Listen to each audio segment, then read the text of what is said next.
దేవునికి స్తోత్రం కలుగును గాక. హల్లెలూయా.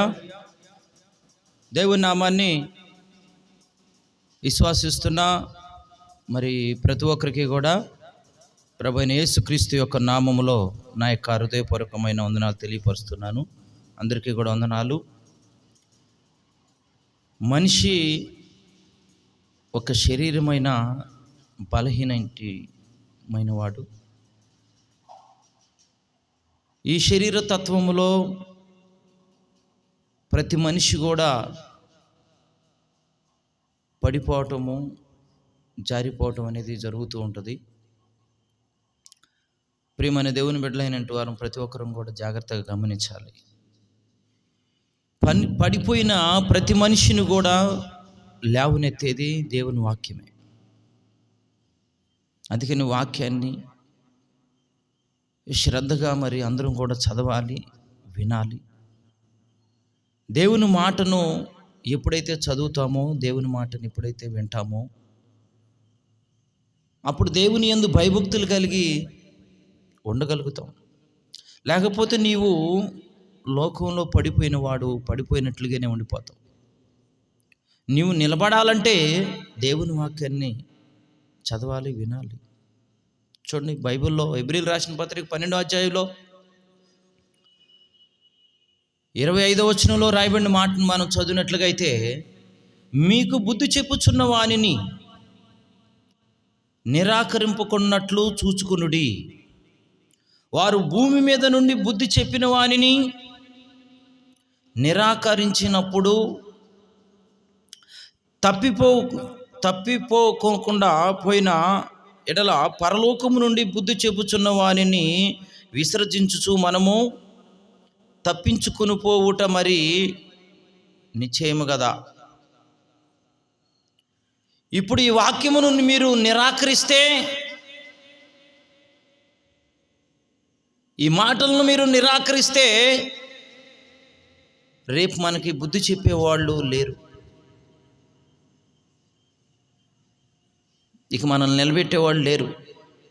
ఇక్కడ ఉండగానే నీవు వాక్యాన్ని వినాలి. రేపొద్దున ఏదో విందాం అనుకుంటామేమో, తర్వాత మారదాం అనుకుంటాం.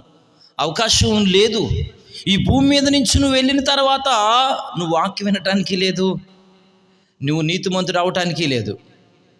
ఈ భూమి మీద ఉన్నంత కాలమే నీవు నీతిమంతుడు అయినా అవినీతిమంతుడు అయినా. అలాంటప్పుడు ప్రియ సహోదరి సహోదరుడా, గమనించు, పరిశీలన చెయ్యి, పరిశోధించు. దేవుని యొక్క బిడ్డలమైన ప్రతి ఒక్కరూ కూడా గమనించాలి, పరిశీలన చేయాలి, పరిశోధించాలి ప్రభువునందు. దేవుడు ఏమంటున్నాడంటే, ఈ వాక్యమును నిరాకరిస్తే, ఈ వాక్యమును మీరు నిరాకరిస్తే, బైబిల్లో ఒక మాట ఉంటుంది. యోహాను సువార్త 15వ అధ్యాయము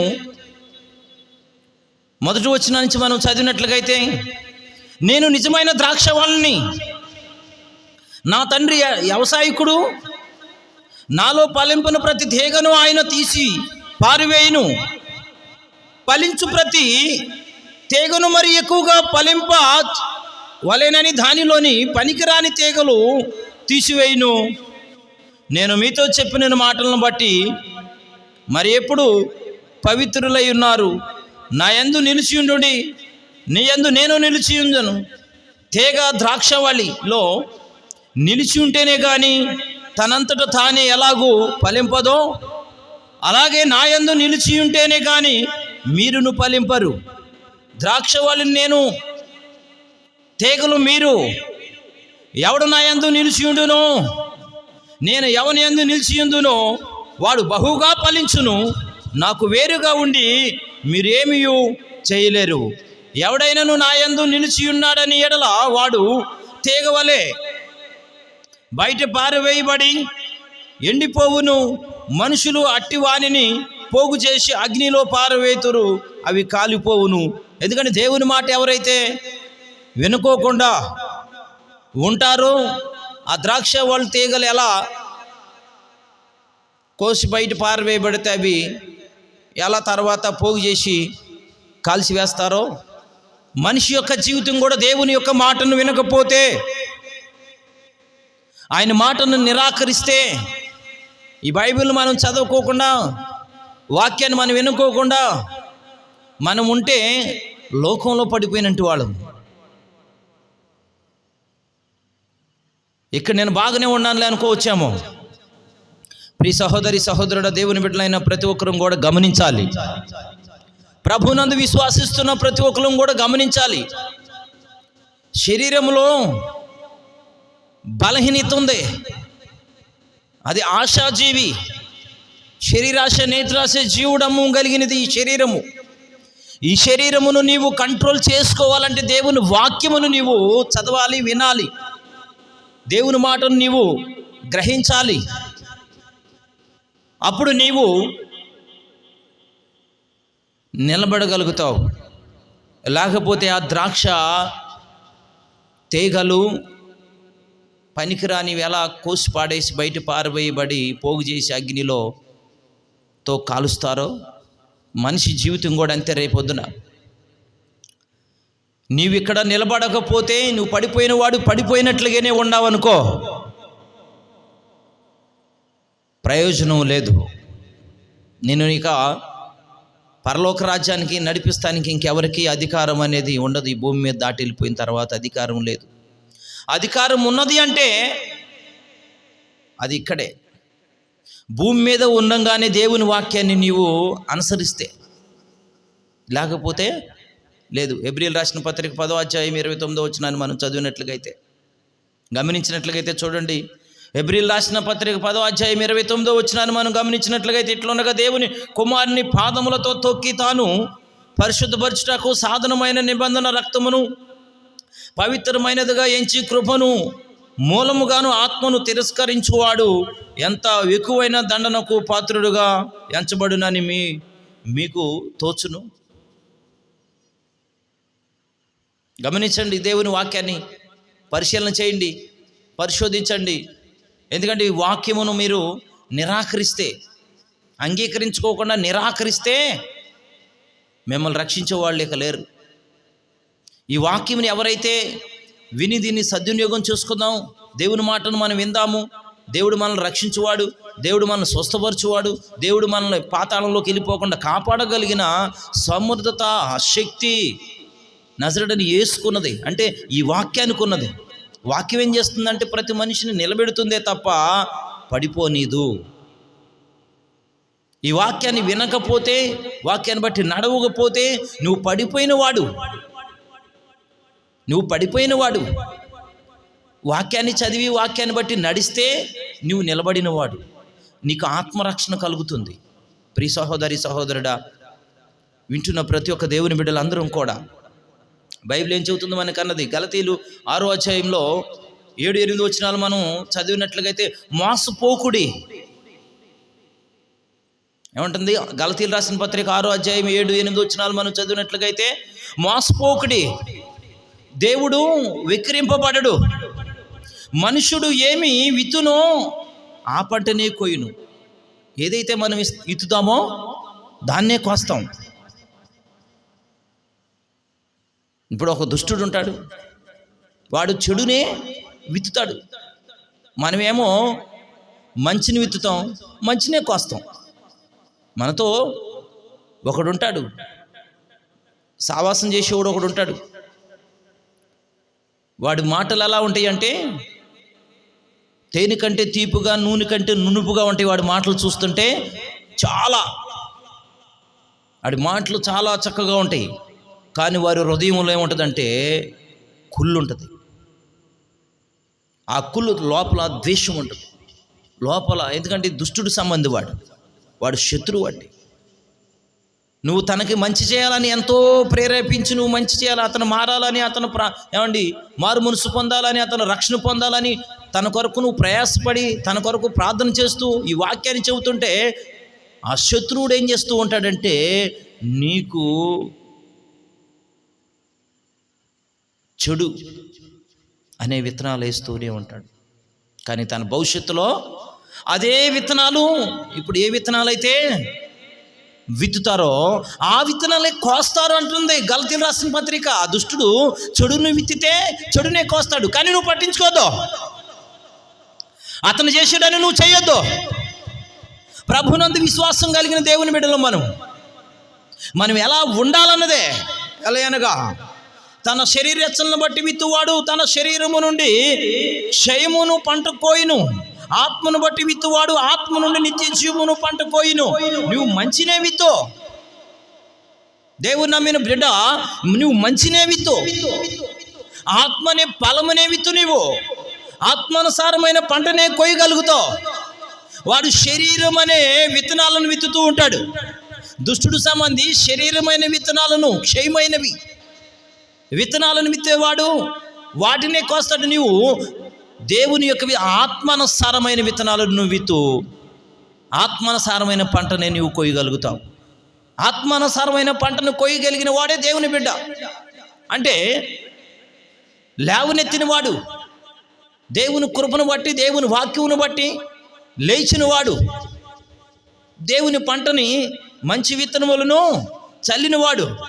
హెబ్రీయులకు రాసిన పత్రిక 12వ అధ్యాయము 15-16 వచనాల్లో మనం చదివితే, మీలో ఎవడైనా దేవుని కృపను పొందకుండా తప్పిపోయినేమో అనియు చేదైన వేరు ఏదైనాను మొలిచి కలవరపడుచున్న వలన అనేకులు పవిత్రులై పోదురేమో అనియు, ఒక పూట కూడి కొరకు తన జ్యేష్ఠబాబు హక్కును అమ్మి వేసుకునే యేషేవు వంటి భ్రష్టుడైన వ్యభిచారినైన ఉండునేమో అని జాగ్రత్తగా చూసుకొనుడి.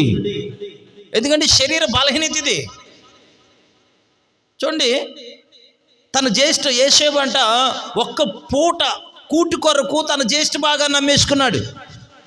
అలాగని మనం కూడా శరీర ఆశ కొరకు దేవుని వాక్యానికి దూరం అయిపోతున్నాం, దేవునికి దూరం అయిపోతున్నాం, దేవుని మందిరానికి దూరం అయిపోతున్నాం, ఆత్మానుసారమైన జీవితానికి దూరం అయిపోతున్నాం. దేనికి? ఈ శరీర బలహీనత, నీ శరీరంలో ఉన్న బలహీనత అలాంటిది, ఈ శరీరంలో ఉన్న ఆశలు అలాంటివి, నువ్వు చూస్తున్న చూపు అలాంటిది, నువ్వు చేస్తున్న ఆలోచన అలాంటిది, నువ్వు నడిచే నడక అలాంటిది. అందుకని దాన్ని మార్చుకోవాలంటే దేవుని వాక్యాన్ని శ్రద్ధగా వినాలి. యేషేబు లాంటి వాడిగా నీవు ఉన్నావేమో. ఒక్క పూట కూటి కొరకే తన జ్యేష్ఠ భాగాన్ని నమ్మేసుకున్నాడు. అలాగనే శరీర ఆహారం కొరకు నీవు పడిపోతున్నావేమో, శరీర యాత్రలో నీవు జారిపోతున్నావేమో, పడిపోతున్నావేమో. పడిపోతే వాక్యము నిన్ను లేవనెత్తేది. వాక్యముని విను, వాక్యముని చదువు, వాక్యాన్ని బట్టి నడు, అప్పుడు నిలబడతావు, రక్షణ నీకు దొరుకుతుంది. అంతేగాని వాక్యానికి నువ్వు దూరంగా ఉండవనుకో, నిన్ను లేవనెత్తే వాళ్ళే లేరు. ప్రియ సహోదరి సహోదరుడా, ఈ వాక్యం వింటున్న ప్రతి ఒక్క దేవుని బిడ్డలను కూడా గమనించండి, పరిశీలన చేయండి. చూడండి, 2వ పేతురులో కూడా 3వ అధ్యాయం 17వ వచనంలో కూడా మనం చదివినట్లుగైతే, ప్రియులారా, మీరు ఈ సంగతులు ముందుగా తెలుసుకొని ఉన్నారు గనుక మీరు నీతి విరోధులను, తప్పు బోధలను తొలగింపబడి మీకు కలిగిన స్థిర మనసును విడిచి పడిపోకుండా కాచుకొనుడి. ఎందుకని పడిపోవటం అంటే, ప్రియ సహోదరి దేవుని వాక్యముని ఎప్పుడైతే మనం వినుకోకుండా ఉంటామో, చదువుకోకుండా ఉంటామో, వాక్యాన్ని బట్టి నడవకోకుండా ఎప్పుడైతే మనం ఉంటామో, అప్పుడే మనకి నీతి అనేది దూరం అయిపోతుంటుంది. నీలోనికి నీతి రావాలి అంటే, నీవు నీతికి దాసుడు అవ్వాలి అంటే శ్రద్ధ బైబిల్ పైన ఉండాలి, నీకు వాక్యం పైన ఉండాలి. వాక్యాన్ని చదవాలి, వాక్యాన్ని వినాలి, దేవుని మందిరానికి వెళ్ళాలి. ఈ వాక్యమును నేను చదువుతున్నాను, నేను వింటున్నాను, అలాగే నా పొరుగువారు కూడా వినాలి, నా పొరుగువారు కూడా అనుసరించాలి, నా స్నేహితులు కూడా మారాలి, నా కుటుంబం మారాలి అనే ఆలోచన నీలో రావాలండి. అప్పుడు నీతి అనేది నీలోనికి వస్తుంది. వింటున్న ప్రతి ఒక్క దేవుని బిడ్డలు కూడా గమనించండి, నీతి అనేది నువ్వు వినేదాన్ని బట్టి, చదివేదాన్ని బట్టి, నడిచేదాన్ని బట్టి, నీ ప్రవర్తన బట్టి, ఆత్మానుసారమైన జీవితంలో నీవు ఫలించే దాన్ని బట్టి నీవు నీతిని అనుసరించినట్లు. అందుకని రోమపత్రికలో చూడండి, మనం గమనించినట్లుగైతే 8వ అధ్యాయము 12-13 వచనాలు మనం చదివినట్లుగైతే, కాబట్టి సహోదరులారా, శరీరానుసారంగా ప్రవర్తించుటకు మనము శరీరమునకు రుణస్థులము కాము. శరీరానికి మనం ఏమన్నా రుణస్థులము కాము. దాని టైం వచ్చినప్పుడు శరీరము మనులోనికి వెళ్ళిపోద్ది.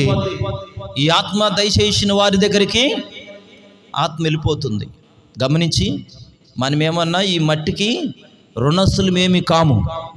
ఎక్కడి నుంచి వచ్చిందో అక్కడికి వెళ్ళిపోతుంది. నా మట్టి నా మట్టి నా మట్టి అని అంటే మనలోకి వెళ్ళిపోతుంది ఆత్మ.